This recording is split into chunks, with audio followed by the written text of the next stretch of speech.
लेकिन ठीक ही कहा कि ज्ञान की सबसे प्राचीन भाषा जो अब तक उपलब्ध भाषाओं में है ना, तो वो तो संस्कृत ही मानी जाती है। और इस पर एक राधा वल्लभ त्रिपाठी का व्याख्यान है, मैं उनको सजेस्ट करूंगा कि वो सुन ले, कुछ उनको उससे प्रमाण मिल जाएंगे, है ना। हम लोग तो अभी नए विद्यार्थी हैं, इस पर भला क्या ही कहेंगे, पर जो हम लोगों ने सुना है, पढ़ा है, वो तो वही बता रहे हैं। तो आप एक बार राधा वल्लभ त्रिपाठी का वो व्याख्यान सुन लीजिए, मैं लिंक अवेलेबल करवा दूंगा।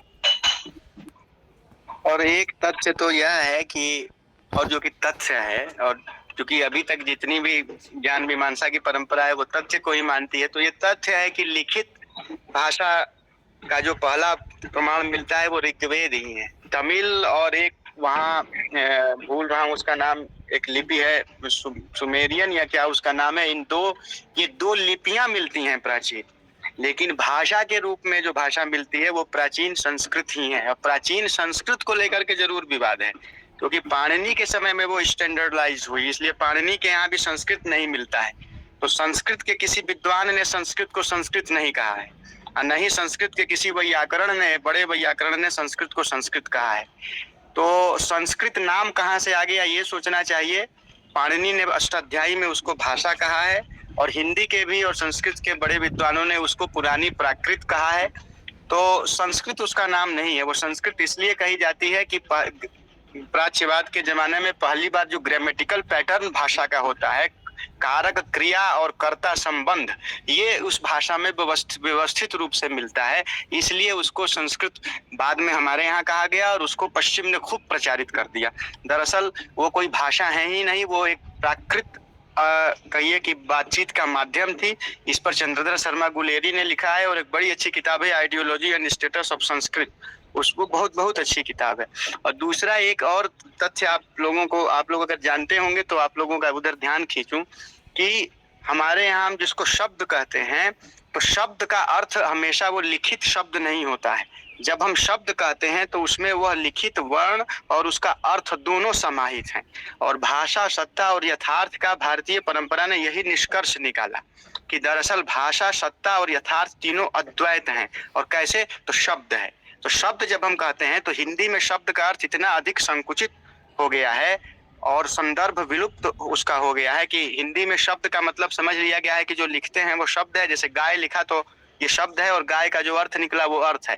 दरअसल शब्द जो है ये अपने आप में बहुत बाद में ध्वनि और ध्वनियों के समूह और उससे होने वाले बोध को मिला करके एक प्रयत्न निकाला गया कि इसको शब्द कहेंगे, और यही सबसे बड़ा समाधान है। लेकिन इधर हिंदी में ये इतना अधिक दूसरे अर्थों में प्रयुक्त हो गया है कि अब समझ लोग नहीं पा रहे हैं, और शब्द और अर्थ को अलग अलग समझते हैं। दरअसल शब्द का मतलब ही होता है शब्द और अर्थ दोनों।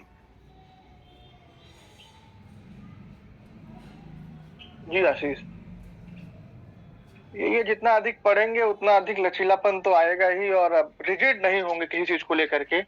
कई बार ऐसा होता है कि जो अकादमिक बहसें होती हैं वो इतनी ज्यादा रिजिड हो जाती है कि बाद में जब हम अपने स्वतंत्र रूप से, जैसे निशांत ने कहा कि अपनी रुचि के अनुसार पढ़ते हैं, तो हम पाते हैं कि चीजें बिल्कुल अलग हैं या बहुत और अधिक व्यापक हैं।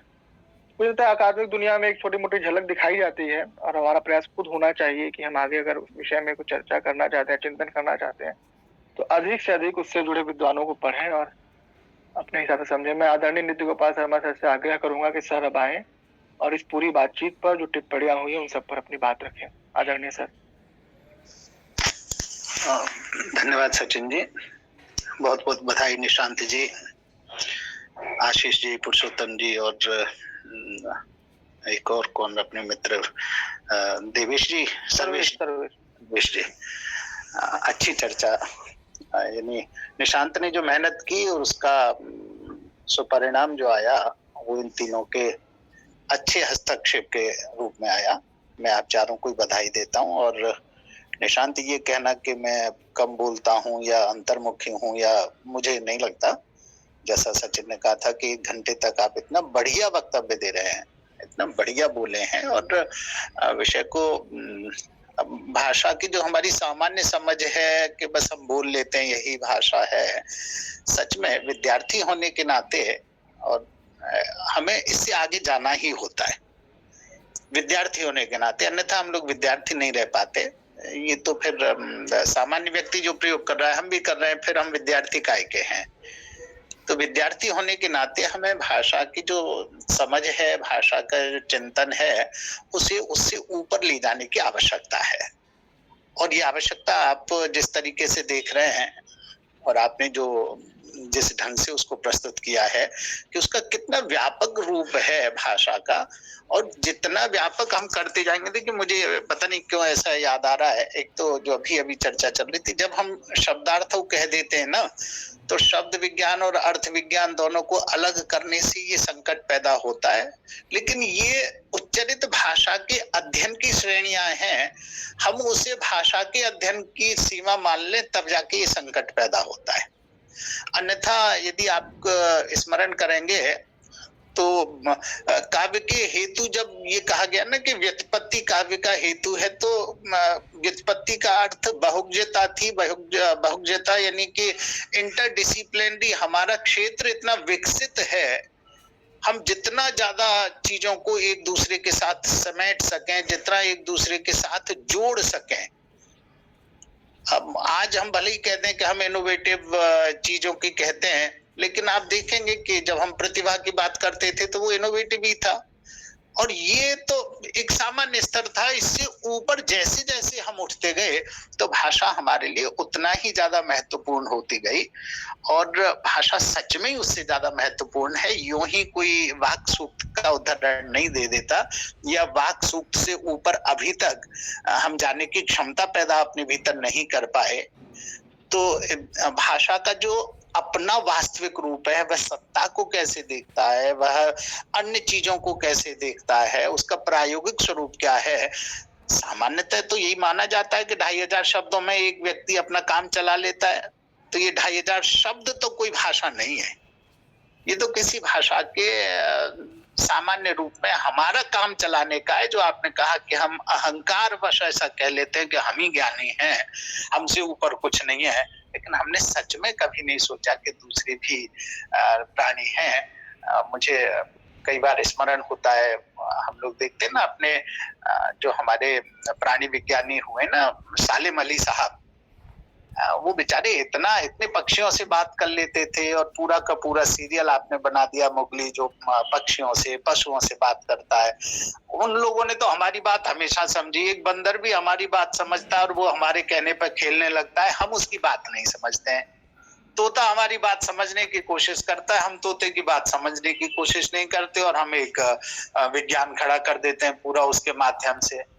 तो हमने सच में दूसरों को जानने समझने की आवश्यकता में अपने को ढाला नहीं। इस कारण से ये बहुत सारे संकट हैं।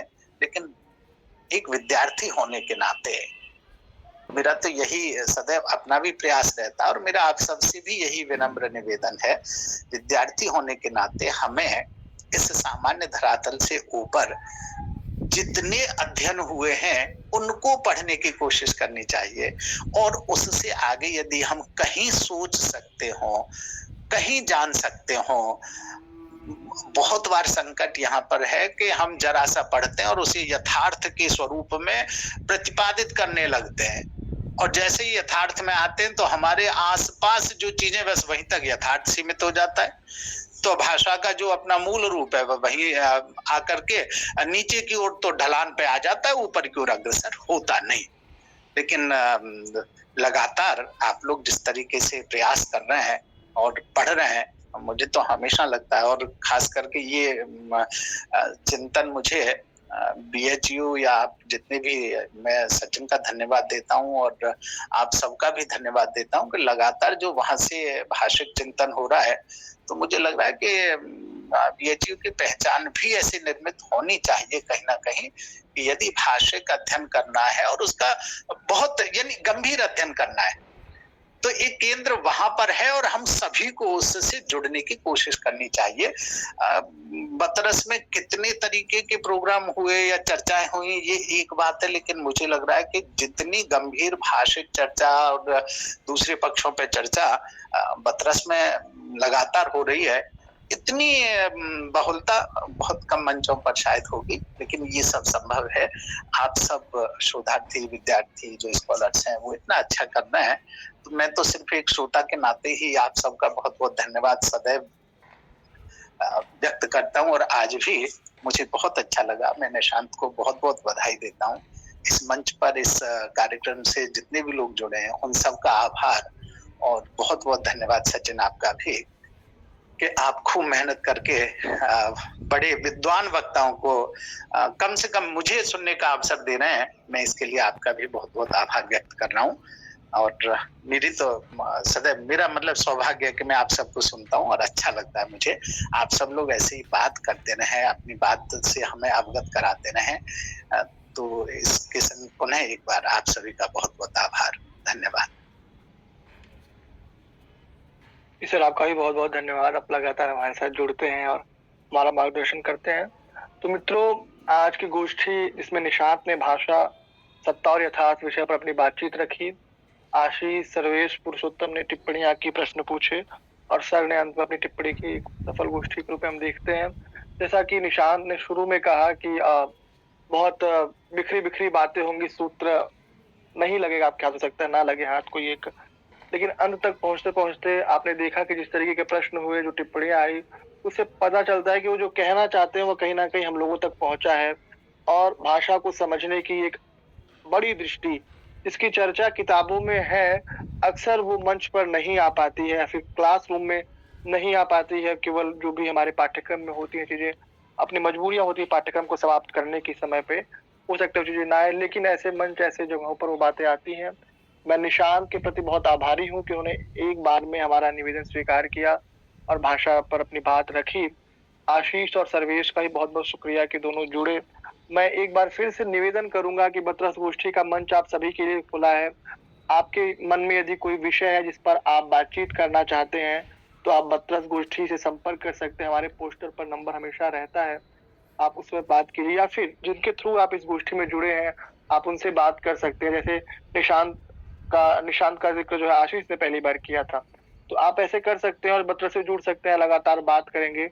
और सर्वेश जी का देखिए नाम आ गया है, सर्वेश जी यदि जुड़ेंगे तो हमारी जो 50वीं गोष्ठी होने वाली है अगले महीने दिसंबर माह में, यदि सर्वेश भाषा का से जुड़ा जो यह कड़ी चल रही है, इसमें आशीष और निशांत ने अपनी बात रखी है, उसके ही किसी अन्य पक्ष पर, किसी और बड़े पक्ष पर यदि अपनी बात रखना चाहेंगे तो मैं सर्वेश जी को आमंत्रित करता हूँ कि हमारी 50वीं गोष्ठी में वक्ता के रूप में जुड़े। आगे हम चर्चा करेंगे। यदि कोई और विषय, कोई और वक्ता भी बात करना चाहता है तो संपर्क करें। बतरस गोष्ठी ऐसे ही चलती रहेगी। आप सभी जुड़ते रहें, बातचीत करते रहें और नए नए विषयों पर हम बातचीत करेंगे। आप सभी का बहुत बहुत शुक्रिया, बहुत बहुत धन्यवाद। आप मीटिंग को लीव कर सकते हैं।